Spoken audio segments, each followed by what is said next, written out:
जिसका अंदेशा था वो बात सच हो गई है। बांग्लादेश में दो कट्टरपंथी पार्टियों ने ऑफिशियली हाथ मिला लिया है। नेशनल सिटीजन पार्टी एनसीपी और बांग्लादेशी जमाते इस्लामी बीजीआई के बीच गठबंधन हो गया है। ये फरवरी 2026 के आम चुनाव में एक साथ लड़ेंगे। एनसीपी की स्थापना फरवरी 2025 में हुई थी। इसको शेख हसीना का तख्ता पलट करने वाले छात्र नेताओं ने बनाया था। तब कहा गया था कि ये नौजवानों की पार्टी है, ये पार्टी बांग्लादेश को आगे लेकर जाएगी, लेकिन हुआ इसका एकदम उल्टा। शुरुआत से ही एनसीपी पर बांग्लादेशी जमात की छाप दिखने लगी थी। जमात वो पार्टी है जिसके नेताओं ने मुक्ति संग्राम में पाकिस्तान का साथ दिया था। कई नेता नरसंहार और बलात्कार जैसे अपराधों में शामिल हैं। कईयों को सजा भी हो चुकी है। बांग्लादेश बनने के बाद जमाते इस्लामी को बैन कर दिया गया था, लेकिन कुछ समय बाद वो नए नाम से वापस लौटी। उसने अपने नाम में बांग्लादेश तो जोड़ लिया था, मगर उसका पाकिस्तान कनेक्शन और पाकिस्तान प्रेम कभी खत्म नहीं हुआ। जमात को बांग्लादेश में सरकार चलाने का भी मौका मिला, उसको लाखों की संख्या में समर्थक भी मिले, लेकिन उसने उनका इस्तेमाल बांग्लादेश की बेहतरी के बजाय पाकिस्तान के करीब जाने के लिए किया, पॉलिटिकली भी और आइडियोलॉजी के हिसाब से भी। जबकि बांग्लादेश पाकिस्तान से लड़ने के बाद ही अलग मुल्क बना था। इससे आप जमात की विचारधारा को समझ सकते हैं। इसी वजह से एनसीपी और बांग्लादेशी जमात का समझौता दिलचस्प हो जाता है। ये गठबंधन इसलिए भी रोचक है क्योंकि बांग्लादेश नेशनलिस्ट पार्टी बीएनपी के अंतरिम चेयरमैन तारिक रहमान वापस लौट आए हैं। वो सितंबर 2008 से निर्वासन में रह रहे थे। इस दौरान उनकी मां खालिदा जिया पार्टी चला रही थी। बांग्लादेश की राजनीति में खालिदा जिया का कद काफी ऊंचा था। वो 3 बार प्रधानमंत्री रहीं। इस बार के चुनाव में उनकी वापसी तय मानी जा रही थी, लेकिन पिछले 1 महीने से वो वेंटिलेटर पर थी। 30 दिसंबर की सुबह उनका निधन हो गया। प्रधानमंत्री नरेंद्र मोदी ने भी उनके निधन पर गहरा शोक जताया है। खालिदा जिया की गैर मौजूदगी में बीएनपी का पलड़ा कमजोर दिख रहा था, लेकिन तारिक रहमान की वापसी से पार्टी में जान आ गई है। उनकी रैलियों में लाखों की भीड़ जमा हो रही है और उन्हें बांग्लादेश का प्रिंस बताया जाने लगा है। लेकिन क्या इस राजकुमार को गद्दी नसीब होगी? तारिक रहमान की असली कहानी क्या है? उनकी वापसी का चुनाव पर कैसा असर दिख सकता है? एनसीपी और जमात के गठबंधन के मायने क्या हैं? बांग्लादेश किस दिशा में आगे बढ़ रहा है और भारत के लिए ये स्थिति नाजुक क्यों है? इस वीडियो में इन सभी सवालों के जवाब मिलेंगे। नमस्ते, मैं हूं सौरभ त्रिपाठी। न्यूज पिंच पर आपका स्वागत है। तारीख 25 दिसंबर 2025, जगह लंदन का हीथ्रो एयरपोर्ट। 60 साल का एक शख्स अपनी पत्नी और बेटी के साथ विमान बांग्लादेश के जहाज में सवार हुआ। होने को तो ये एक सामान्य हवाई यात्रा हो सकती, लेकिन उस शख्स के बैठते ही बांग्लादेश और आस पड़ोस के देशों में हलचल तेज हो गई थी। जब उसका जहाज ढाका के हजरत शाहजलाल इंटरनेशनल एयरपोर्ट पर उतरा, बाहर खड़ी भीड़ ने नारेबाजी शुरू कर दी। जब वो एयरपोर्ट से बाहर निकला, तब तक लोगों का हुजूम कई गुना बढ़ चुका था। फिर उसको बुलेट प्रूफ बस में बैठाया गया और जब बस ने चलना शुरू किया, उसको कुछ किलोमीटर की दूरी तय करने में कई घंटे लग गए। वो शख्स ना तो किसी मुल्क का प्रधानमंत्री या राष्ट्रपति था, ना उसने कोई ओलंपिक मेडल या नोबेल प्राइज ही जीता था। उसने कोई ऐसा काम नहीं किया था जिससे उसको हीरो माना जाता। कुछ समय पहले तक तो उसके खिलाफ कोर्ट में कई केस चल रहे थे, और तो और उसने 17 बरस से बांग्लादेश की धरती पर कदम नहीं रखा था। फिर भी उसके स्वागत में जैसी भीड़ आई थी, वो कल्पना से परे थी। ये शख्स कोई और नहीं बल्कि तारिक रहमान था। तारिक रहमान की पैदाइश 1965 की है। तब बांग्लादेश बनने में 6 साल का वक्त बाकी था। तारिक के पिता जियाउर रहमान पाकिस्तानी आर्मी में अफसर थे। उनकी पोस्टिंग पश्चिमी पाकिस्तान के कराची और क्वेटा में हुई थी। वो अपने परिवार को भी साथ ले गए थे। हालांकि 1969 में उन्हें पूर्वी पाकिस्तान वापस भेज दिया गया। फिर 1971 का साल आया, पूर्वी पाकिस्तान में आज़ादी की लड़ाई शुरू हो गई। तब जियाउर रहमान ने पाक आर्मी के खिलाफ विद्रोह कर दिया और मुक्ति वाहिनी की तरफ से लड़ने चले गए। इसका खामियाजा उनके परिवार को भुगतना पड़ा। उनकी बेगम खालिदा जिया और बच्चों को नजरबंद कर दिया गया। फिर दिसंबर 1971 में भारत ने पाकिस्तान को करारी शिकस्त दे दी, जिसके बाद पाकिस्तान ने सरेंडर किया और पूर्वी पाकिस्तान अलग होकर बांग्लादेश बन गया। बांग्लादेश बनने के बाद जियाउर रहमान को प्रमोशन मिला। 1975 तक वो सेना की टॉप लीडरशिप में पहुंच चुके थे। उसी साल अगस्त में राष्ट्रपति शेख मुजीबुर रहमान की हत्या हो गई। नई सरकार ने उन्हें आर्मी चीफ बना दिया, लेकिन इतने से उनकी इच्छा शांत नहीं हुई थी। 1977 में उन्होंने राष्ट्रपति की कुर्सी भी अपने नाम कर ली। जियाउर रहमान मुल्क के सर्वे सर्वा बन चुके थे। उनका परिवार बांग्लादेश में सबसे ताकतवर हो चुका था। तारिक रहमान इसी परिवार के सदस्य थे। उनका बचपन सत्ता के केंद्र में बीता। उनके घर से बांग्लादेश की किस्मत तय हो रही थी, लेकिन यह महल उस वक्त अचानक ध्वस्त हो गया जब 1981 में उनके पिता जियाउर रहमान की हत्या हो गई।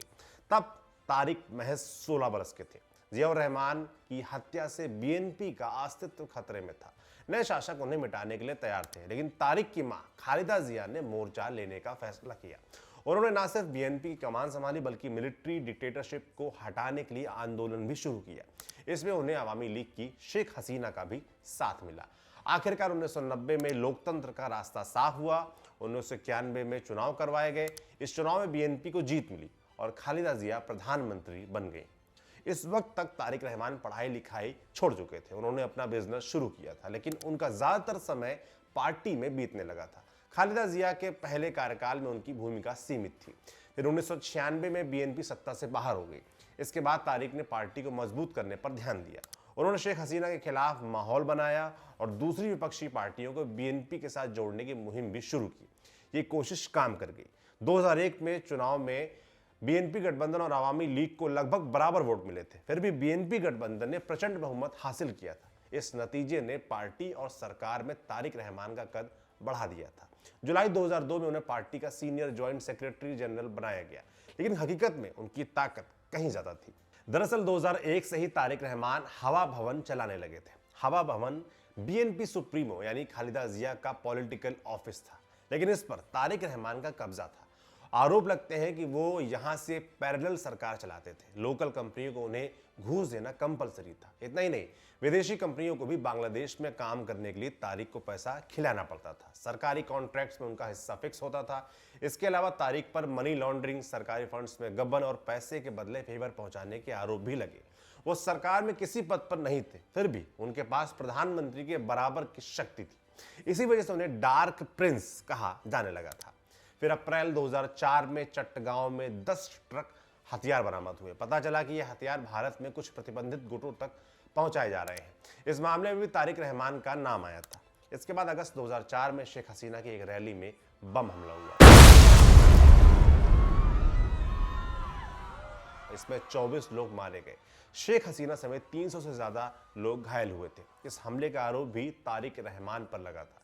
इन सब के बावजूद उनके सितारे बुलंद थे। कोई उनको रोकने वाला नहीं था। इस तरह उनको शिकंजा कसने का मौका मिल गया और उन्होंने अपने राजनीतिक विरोधियों को परेशान करना शुरू कर दिया था। बांग्लादेश में यूएस एम्बेसी और दूसरी अंतर्राष्ट्रीय संस्थाएं लगातार उनकी करतूतों के बारे में आगाह कर रही थीं, मगर निजाम की चाबी तो तारिक के हाथों में थी, तो सजा देता कौन। लेकिन 2006 में यह गलतफहमी उस समय टूट गई जब सेना ने केयर टेकर सरकार बना दी और इस सरकार ने तारिक रहमान की फाइलें खोलने का आदेश दे दिया। उधर अमेरिका और सिंगापुर में भी जांच शुरू हुई। एक एक कर गुना सामने आने लगे। अरबों रुपए के गबन का रिकॉर्ड मिलने लगा। फिर मार्च 2007 में तारिक को गिरफ्तार कर लिया गया। उनके खिलाफ केस मजबूत था, सबूत भी पर्याप्त थे, सजा मिलनी तय थी। लेकिन सितंबर 2008 में मेडिकल ग्राउंड पर उनको जमानत मिल गई। जेल से निकलते ही तारिक रहमान इलाज के बहाने लंदन चले गए। उसके बाद उन्होंने वापस आने का नाम ही नहीं लिया। उनके जाने के कुछ महीने बाद बांग्लादेश में चुनाव हुए। इसमें अवामी लीग को जीत मिली। अवामी लीग ने इसके बाद लगातार 3 चुनाव और जीते। इन सब के बीच बीएनपी हाशिए पर जाती रही। अवामी लीग की सरकार ने तारिक रहमान और खालिदा जिया के खिलाफ नए सिरे से जांच बिठाई। तब जाकर उन दोनों को सजा मिलनी शुरू हुई। 2016 में मनी लॉन्ड्रिंग केस में 7 साल की सजा मिली। 2018 में ग्रेनेड अटैक केस में उम्र कैद की सजा हुई। 2018 में ही अनाथ आश्रम के फंड में गबन में दोषी करार दिया गया। इस मामले में खालिदा जिया को सजा हुई, उन्होंने जेल भी जाना पड़ा। चूंकि तारिक रहमान लंदन में थे, इसलिए उन्हें किसी भी मामले में जेल नहीं हुई। वो लंदन में बैठकर आराम से पार्टी चलाते रहे। 2018 में उनको बीएनपी का कार्यवाहक अध्यक्ष बना दिया गया। फिर अगस्त 2024 आया और प्रधानमंत्री शेख हसीना का तख्ता पलट हो गया। उनको भागकर भारत में शरण लेनी पड़ी। उनकी पार्टी अवामी लीग अचानक अर्श से फर्श पर आ चुकी थी। इस घटना से बीएनपी को रिवाइव होने का मौका मिला। कोर्ट ने भी तारिक रहमान को सभी मामलों से बरी कर दिया था। इस तरह उनके बांग्लादेश लौटने का रास्ता तैयार किया गया। बांग्लादेश पहुंचने के बाद तारिक रहमान अस्पताल में अपनी मां से मिले। अपने पिता के स्मारक पर 19 बरस बाद गए। उन्होंने फरवरी में होने वाले चुनाव के लिए नामांकन भी दाखिल कर दिया है। इसके अलावा वो लगातार चुनावी रैलियों को संबोधित कर रहे हैं। उनकी सभाओं में भारी भीड़ भी आ रही है। बांग्लादेश में फिलहाल किसी और नेता के पास ऐसा सपोर्ट बेस नहीं है। ये जर्नी भी गजब की रही है। भ्रष्टाचार और हिंसा का एक आरोपी जिसको सजा सुनाई गई और जो बांग्लादेश में घुसने से बचता था, आज के दिन मुल्क का सबसे बड़ा लीडर है। अगर इसी रफ्तार सब चला तो उसका प्रधानमंत्री बनना भी तय है। लेकिन क्या ये रास्ता इतना आसान है? 27 दिसंबर 2025 तक इसका जवाब हाँ में था, मगर जैसे ही एनसीपी और जमात ने गठबंधन किया, जवाब पेचीदा हो गया। बांग्लादेश अखबार ढाका ट्रिब्यून की रिपोर्ट के मुताबिक गठबंधन से पहले बीएनपी को 30% वोटर्स का सपोर्ट मिल रहा था। जमात के पास 26%, जबकि एनसीपी के पास 6% वोटर्स का सपोर्ट था। जमात और एनसीपी के हाथ मिलाने के बाद समीकरण बदल गए हैं। अब सवाल आता है कि एनसीपी और जमात ने गठबंधन क्यों किया? इसकी 3 बड़ी वजह है। पहली, एनसीपी के पास युवा वोटर्स का समर्थन है। वे खुद को नई पीढ़ी का प्रतिनिधि बताते हैं, जबकि जमात की पैठ रूढ़िवादी और कट्टरपंथी वोटर्स के बीच है।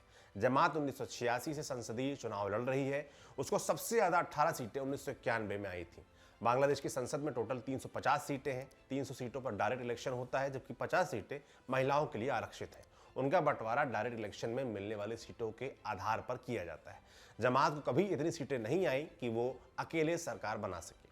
वहीं एनसीपी की बात करें तो ये उसका पहला चुनाव है। उसके कई नेता अंतरिम सरकार का हिस्सा थे। वहां से निकलकर उन्होंने अपनी पार्टी बनाई। उनके पास सरकारी सिस्टम का भी सपोर्ट था, लेकिन उनका प्रदर्शन उम्मीदों के मुताबिक नहीं रहा। यानी दोनों ही पार्टियां अकेले दम पर चुनाव जीतने की स्थिति में नहीं है, इसलिए उन्होंने साथ में लड़ने का फैसला किया है। दूसरी वजह विचारधारा से जुड़ी है। पॉइंट नंबर 1, जमात और एनसीपी का रुख कई मुद्दों पर एक जैसा रहा है। भारत का विरोध करना हो या पाकिस्तान से नजदीकी बढ़ाना, दोनों पार्टियों का स्टैंड एक है। पॉइंट नंबर 2, जमात खुलकर धर्म की राजनीति करती है। उसने बांग्लादेश में इस्लामिक कट्टरपंथ को बढ़ावा दिया है। एनसीपी भी काफी हद तक इससे सहमत दिखती है। इसी वजह से एनसीपी को जमात की बी टीम भी कहा जा रहा था। पॉइंट नंबर 3, जमात और एनसीपी के लोग शेख हसीना के तख्तापलट में अहम भूमिका में थे। उन्होंने एकजुट होकर अवामी लीग को बैन कराया है। वे शेख हसीना या उनसे जुड़े लोगों को मेन स्ट्रीम पॉलिटिक्स में लौटने नहीं देना चाहते, इसलिए भी उनका गठबंधन जरूरी हो गया था। अब तीसरी वजह पर चलते हैं। इसका संबंध एक्सटर्नल फैक्टर्स से है। शेख हसीना तख्तापलट बताने को तो छात्र आंदोलन से शुरू हुआ था, लेकिन जिस तरह से हिंसा भड़की और प्रधानमंत्री को देश छोड़कर भागना पड़ा, वो पश्चिमी देशों की रेजीम चेंज प्लेबुक का सटीक उदाहरण था। बाद में अंतरिम सरकार के मुखिया मोहम्मद यूनुस अमेरिका के, वहां उन्होंने कुछ स्टूडेंट लीडर्स को अमेरिकी नेताओं से मिलवाया था। इसमें से एक महफूज आलम भी था। यूनुस ने उसका परिचय क्रांति के मास्टरमाइंड के तौर पर कराया था। आलम ने एनसीपी की स्थापना में भी अहम भूमिका निभाई थी और उसको एनसीपी का वैचारिक गुरु कहा जाता था। उसी महफूज आलम ने जमात के साथ गठबंधन का विरोध किया है। उसने कहा है कि जमात के साथ हमारे विचार मेल नहीं खाते, मैं ऐसे किसी अलायंस का हिस्सा नहीं रह सकता। ऐसा कहने वाला वो अकेला नहीं है। एनसीपी के कम से कम 30 कोर लीडर्स ने इस गठबंधन के खिलाफ चिट्ठी लिखी है। इसके चलते पार्टी में फूट पड़ती दिख रही है। तब भी एनसीपी जमात के साथ गठबंधन से पीछे हटने को तैयार नहीं है। इससे लगता है कि कोई अदृश्य शक्ति उन्हें डिक्टेट कर रही है। ये शक्ति पाकिस्तान या यूरोप या अमेरिका में बैठी हो सकती है। वे किसी भी तरह बांग्लादेश में अपनी पकड़ खोना नहीं चाहते। मीडिया रिपोर्ट्स के मुताबिक एनसीपी ने पहले बीएनपी को अप्रोच किया था, लेकिन बीएनपी ने उनके प्रस्ताव को नकार दिया था। बीएनपी ने पिछले कुछ समय से अलग रास्ता पकड़ा हुआ है, जबकि एक समय तक वे जमात के साथ थे। उन्होंने साथ में सरकार भी चलाई है, लेकिन इस वक्त उनके बीच 36 का आंकड़ा है। बीएनपी लोकतंत्र, धर्मनिरपेक्षता और अल्पसंख्यकों को बराबरी का हक देने की बात करने लगी है। बीएनपी ने 1971 के मुक्ति संग्राम को भुलाया भी नहीं है। बीएनपी ने भारत के साथ संबंध सुधारने की बात भी की है। तारिक रहमान अपनी रैलियों में भारत को टारगेट करने से बच रहे हैं। उनकी कोशिश अवामी लीग और भारत के प्रति सहानुभूति रखने वाले वोटर्स को साधने की है। इसने भारत विरोधी ताकतों को परेशान किया है। जमात और एनसीपी के गठबंधन में इस फैक्टर की भी बड़ी भूमिका है। अभी जैसी स्थिति है उसमें बीएनपी का पलड़ा ज्यादा मजबूत दिखता है। उनके पास अपना समर्पित वोटर बेस है। 1971 वॉर की लेगेसी है। बीएनपी के संस्थापक जिया उर रहमान को बांग्लादेश में धड़ा आज भी राष्ट्रपिता मानता है। उनकी बेगम खालिदा जिया के समर्थक लाखों की संख्या में है। उनके निधन के बाद सिंपैथी फैक्टर भी जुड़ गया है। तारिक रहमान को चुनाव में इसका बड़ा फायदा मिल सकता है। दूसरी पार्टियों में ऐसी हैसियत या विरासत वाला कोई दूसरा नेता नहीं है, इसलिए तारिक रहमान इस वक्त प्रधानमंत्री के सबसे प्रबल उम्मीदवार है बांग्लादेश में। यहां पर एक जिज्ञासा उभरती है। तारिक रहमान भारत के कट्टर विरोधी नहीं है, वो संबंध बेहतर करने पर जोर दे रहे हैं। उन्होंने अल्पसंख्यकों को साथ लेकर के चलने की बात भी कही है। वो बांग्लादेश में शांति, स्थिरता और लोकतंत्र लाने की बात भी कर रहे हैं। तो क्या भारत को निश्चिंत हो जाना चाहिए? क्या बांग्लादेश में भारत की मुसीबत टल गई है? ऐसा बिल्कुल नहीं है। बीएनपी और तारिक रहमान अभी चुनावी मूड में हैं।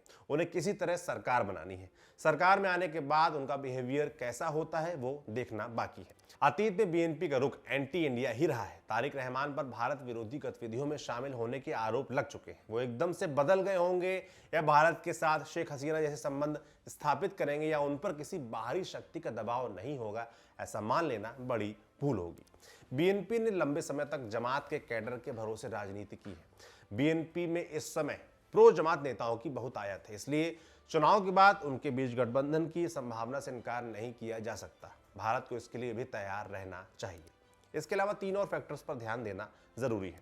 पहली चीज, बांग्लादेश की उथल पुथल से भारत अछूता नहीं रह सकता। बांग्लादेश में लगभग 1.5 करोड़ हिंदू रहते हैं। जब भी वहां हिंसा शुरू होती है, पहला निशाना उन्हीं को बनाया जाता है। जब ऐसा होता है, भारत सरकार पर कार्रवाई करने का दबाव बढ़ता है। दूसरी चीज, भारत के 5 राज्यों की सीमा बांग्लादेश से लगती है। हंगामे की स्थिति में बॉर्डर पर अराजकता फैलने की आशंका बढ़ जाती है। इससे एंटी इंडिया फोर्सेस को भारत के अंदर अस्थिरता फैलाने का मौका मिल जाता है। इसके अलावा शरणार्थी संकट भी पैदा होने का खतरा रहता है। तीसरी चीज, 2026 के मार्च या अप्रैल में पश्चिम बंगाल में विधानसभा चुनाव हो सकते हैं। पश्चिम बंगाल का बांग्लादेश के साथ 2000 किलोमीटर से लंबा बॉर्डर लगा हुआ है। बांग्लादेश से सटे जिलों में पश्चिम बंगाल की लगभग 130 विधानसभा सीटें हैं। इन सीटों पर बांग्लादेश संकट का डायरेक्ट या इनडायरेक्ट असर पड़ता है। कई ऐसी नदियां हैं जो पश्चिम बंगाल होकर बांग्लादेश में प्रवेश करती हैं। उन पर बांग्लादेश की लाइफ लाइन टिकी है। तीस्ता नदी के जल बंटवारे को लेकर पश्चिम बंगाल की ममता बनर्जी सरकार और केंद्र की मोदी सरकार के बीच मतभेद रहे हैं। ये लंबे समय से भारत बांग्लादेश संबंधों को प्रभावित कर रहा है। इसके अलावा दोनों तरफ ऐसे हजारों लोग हैं जिनके आपस में पारिवारिक संबंध रहे हैं। वे भाषा और संस्कृति के आधार पर भी आपस में जुड़े हैं।